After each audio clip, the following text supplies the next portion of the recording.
He's pretty mentally weak in the ring. You know, as soon as things don't start going his way, Yeah, he starts to crumble, and things aren't going to go his way. So I think he's going to kind of crumble. Yeah.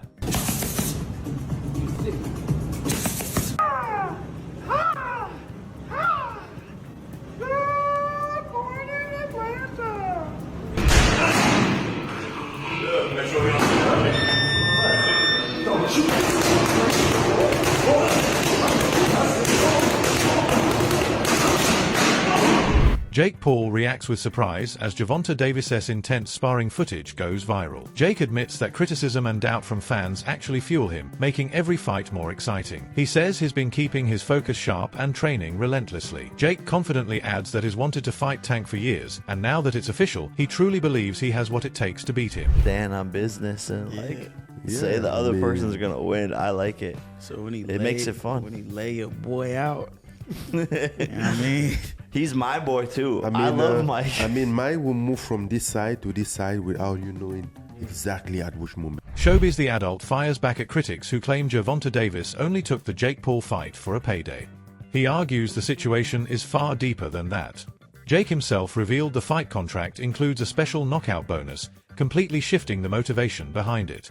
If there's serious money tied to a KO, Tank will go all in, refusing to be the one on the mat. This fight becomes about more than pride, it's money and legacy combined. Showbiz emphasizes that critics overlook the psychological angle. Tank's pride won't let him risk being humiliated by a YouTuber-turned-boxer. Calling it a money grab misses the competitive fire behind it. He believes Tank's reputation means more to him than any check, and Jake's talk of a knockout bonus may have made things even more personal and heated. You guys told me that Gervonta Tank Davis is just taking this fight for a payday. He's just trying to get to the bag. Well, you got the fight itself, which is a payday, and you got a KO bonus on top of that, a big bonus. That's what Jake Paul said. They're going to get a big, big bonus. And they got a side bet of $2 million. Let's make it two. Y'all gonna shake on it? Yeah. Shake on it? Shake $1 Shake on million. it? 2 mil? 2 mil? 2 mil. Let's do 2 mil. Go get a shake. Oh, they're shaking left here. 2 mil. There we go. Oh my fuck. Why not get the entire bag? Whenever I got good food on my plate, I clean the plate. There is no reason to bull jive. Hold on. Because I'm gonna play some Marvel Rivals. Let me get all this together. I'm gonna be playing some Marvel Rivals later. Hold on, let me get my blind. Two sugars, no cream. And yes, no cream. Because I'm fired up today. I got on the scale today and I'm 209 pounds, okay? You guys know that I'm on the fitness journey. I'm showing you guys my video journal. And I started at 217 pounds when I started all this 12 days ago. And I'm telling you, I'm seeing faint abs. Hold on, the faint abs. Woo! The faint abs! The faint abs! The faint abs! I'm telling you, it'll be back. I will be back. I want my Terminator shit. And when I'm done, I'm going to tell you guys my secret and exactly how I did it. I'm talking about step by step, everything. I'm going to be in great shape like I was. When I turned 45 and all the gray in the beard, I was just like, it ain't over, bro. It ain't over. Hold on. Let me. Ooh. Dr. Doom. Okay. All right. But listen. A lot of you guys calling this a fake fight and all this shit.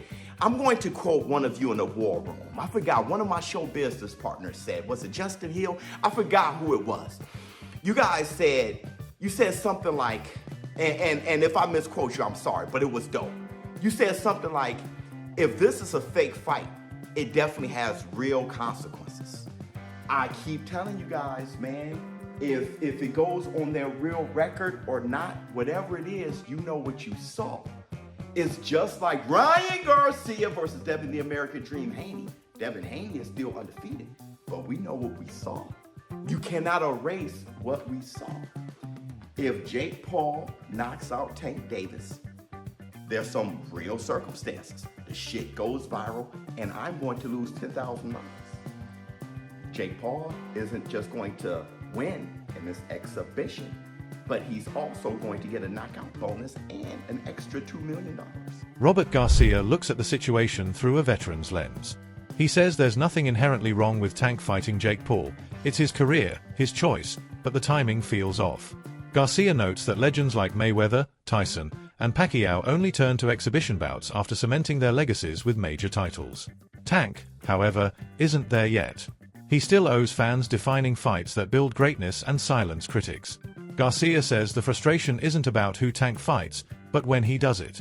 Instead of chasing elite competition like Shakur Stevenson or Devin Haney, Tank's chosen a spectacle with Jake Paul. To Garcia, that's like skipping a vital chapter. He insists Tank has the talent to earn legendary respect, but flashy shortcuts can damage his legacy. In his view, this fight feels premature, a distraction, not progression toward greatness. Stop the contest before something like that, but I don't know, what's your just take on the whole thing? I'm not very interested. That doesn't excite me. I know it's going to do really good numbers. I know they're making a lot of money, which is good for them, good for Tank, because in boxing, that's what everybody looks for. I think is, the good thing is they announced it as an exhibition, which is, I'm okay with it. Everybody does it. Mayweather has done it. Ali did it.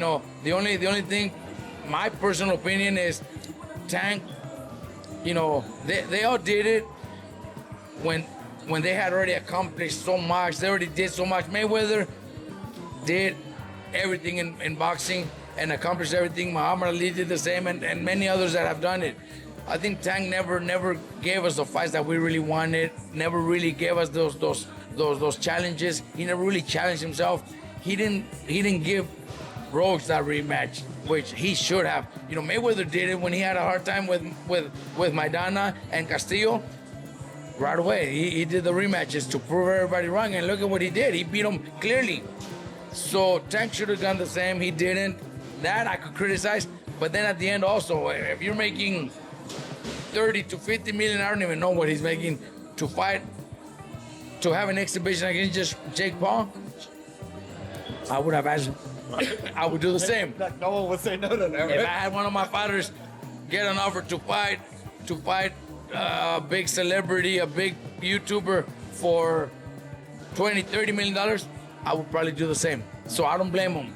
It's boxing. At the end of his career, 20 years from now, nobody's gonna care of how many belts he won or who he fought. Bernie Thor Boxer gives a brutally honest take. He mocks fans celebrating Tank for making money, saying they're missing the real point. Tank's already wealthy. He's one of the top-paid fighters of his era. Fans don't care about his finances. They care about competition. Bernie argues people watch boxing for excitement, skill, and rivalry, not to applaud paychecks. He says the real intrigue lies in the genuine matchups, like if Lamont Roach manages to defeat Isaac Pitbull Cruz. That outcome would be significant since Pitbull is considered Tank's toughest rival. If Roach wins, it raises questions about Tank's dominance and the true pecking order in boxing. Bernie insists Tank needs meaningful fights to maintain respect. Money bouts like the one with Jake might be lucrative, but they don't build legacy, and for true fans, legacy is everything. Rematch with Tank, and it's I kind of don't really care about the fight no more. It's starting to lose a little steam. But I'm saying, if he stops Pitbull Cruz, right? Don't you think that people would want to see, Lamont and Tank more due to the fact that, Tank had a hard time with Pitbull? No, I think people just want to see Tank versus Lamont because Lamont, he had a hard time with Lamont. It's just like Devin Haney and Ryan Garcia. People just like controversy. People just like, you know what I'm saying? So people like to see finished business. They don't want to leave it unfinished. And that's what the intrigue is. They want to people want to see finished business. So, you know what I'm saying? I think that's the intrigue of the fight. And it doesn't make no sense why they taking so fucking fight. Everybody keeps saying that, Tank getting the money, but is we getting the fucking money? Is we bidding out for the fucking money? Is he gonna give us some of the money? Are we waiting on him to feed us any bit? No. I want what I want. Fuck that. I'm selfish. I'm a fan. I want to see the fucking fight. I don't want to see no fucking circus. You know what I'm saying? So where everybody's saying, oh, he back, who gives a fuck? I hope he already rich as fuck. He already won 30 million in the last fight or something. He got more money than I'm ever gonna have. I don't give a fuck. I want to see the fights. I'm a fucking boxing fan. I want to see a fucking fight. I don't want to see no fucking farce. Fuck. Motherfucker count another motherfucking pockets. They all getting paid. These motherfuckers getting paid millions. Boy, we making how much? 60,000, 40,000 every motherfucking day, going to work 9 hours a day and shit, and then coming home with come on, waiting on income tax and shit like that to get some big bread. Come on, man. I'm talking about the average person. Lamont Roach addresses the Jake Paul fight controversy with a calm but assertive tone. He says he doesn't have an issue with Tank taking the match itself. Any fighter would be tempted by that kind of spotlight, but he criticizes how it was handled. Roach discloses that his own contract with Tank included a rematch clause, yet Tank went silent and signed to fight Jake instead, with zero communication. To Roach, that's a breach of professionalism and mutual respect. He admits he might have done the same thing if the opportunity came his way, but only after honoring existing commitments. What frustrates him isn't the fight, it's the lack of integrity. Boxing, he says, should be built on respect and transparency. When a fighter ignores obligations for a flashy spectacle, it erodes that foundation. Roach believes Tank's move might pay off financially, but it hurts the sport's image and those who value fair play. He calls it a missed opportunity to show respect and do business the right way. Right for not executing that rematch. Is it safe to say that there was some money given to you because of that? Money given to me, not necessarily, but okay. You know, like I said, those guys took good care of me. Those guys on the other side took care of me. Not him personally and not his team personally, right. But you know. But somebody made it right for that rematch not happening. Kinda, you could say that. Yeah. I understand. I don't understand the position you're in, but from the outside looking in, you had a phenomenal performance against arguably one of the best fighters, you know, top 10 pound-for-pound fighters in Tank, which many didn't believe it would happen. So you want the opportunity to get back, and you know, I guess get the victory. But can you really, honestly, putting yourself in Tank's shoes, be upset with taking advantage of the opportunity to fight Jake Paul? Reportedly, there's about $40 million that he's going to get paid. Now, I don't know this to be, you know, accurate, but I'm saying those are the reports, right? If you were in his shoes, wouldn't you do the same thing? See, now, this is something that I explain and express, and I hope everybody gets. That opportunity is an opportunity that you probably cannot pass up. But it's about how you handle it. It's about how you go about it.